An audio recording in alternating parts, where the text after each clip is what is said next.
myself than I've ever been.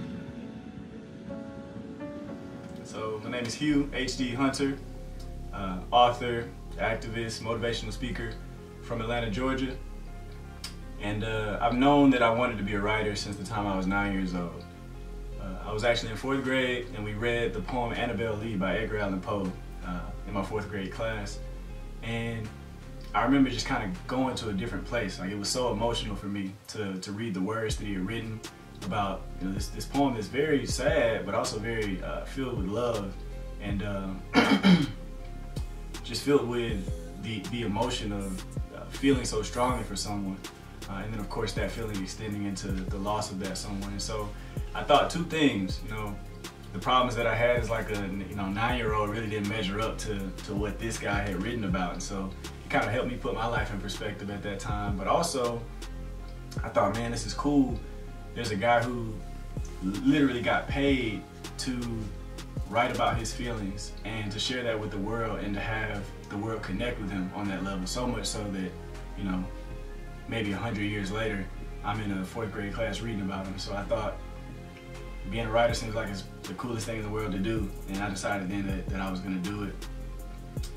It was always kind of, I guess, a dream or, you know, a goal for myself in the back of my mind, but I never thought about what I needed to do to become a writer, like what steps I needed to take.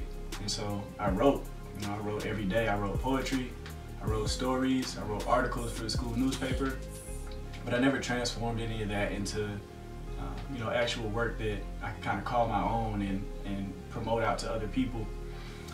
And then one day my sister came home. I think she was probably in the 4th or 5th grade. I was in middle school or about to start high school, and her class was reading a book by a 24-year-old author. It's like a novel, I guess a kid's novel. And I remember her just coming home and talking about how exciting it was to be reading a book by somebody that young and how they were so successful. And I got so jealous, thinking like, man, this is my dream and I haven't taken any steps to get toward it. And my sister is reading books by people who are, you know, I'm only a couple years away from that.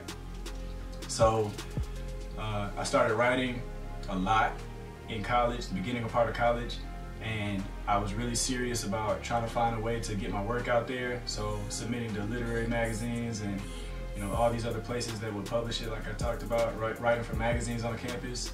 And one of the stories that I wrote my freshman year, you know, as a 19-year-old freshman, the Southern District got picked up by an anthology that was being compiled at the time for, you know, young writers in Atlanta.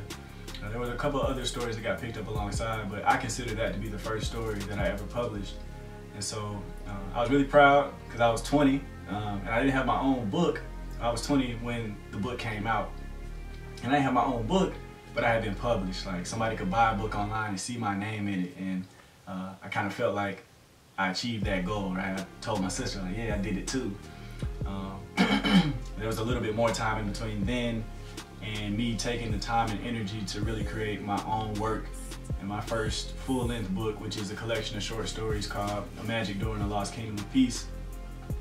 Once again, kind of resting on that success, if you want to call it that. I didn't write much for a while through grad school and through the beginning of my, you know, 9-to-5 career, and got to a point one day where I needed it. Like, my soul was just kind of craving that creativity and that expression in that form. So I went to writing, and I had a lot of support from my friends and, you know, from my close personal relations in constructing every aspect of the book. I ended up self-publishing, and it's been a ride. It's definitely been a ride, but people like the book. They feel like it's relatable. They feel like the issues that I touch on are real life issues, and so it's been good to get that good feedback. And it's exciting to think, you know, now that I've done this, I've accomplished something that was my life's goal and my life's dream. At 25, I feel like the sky's kind of the limit.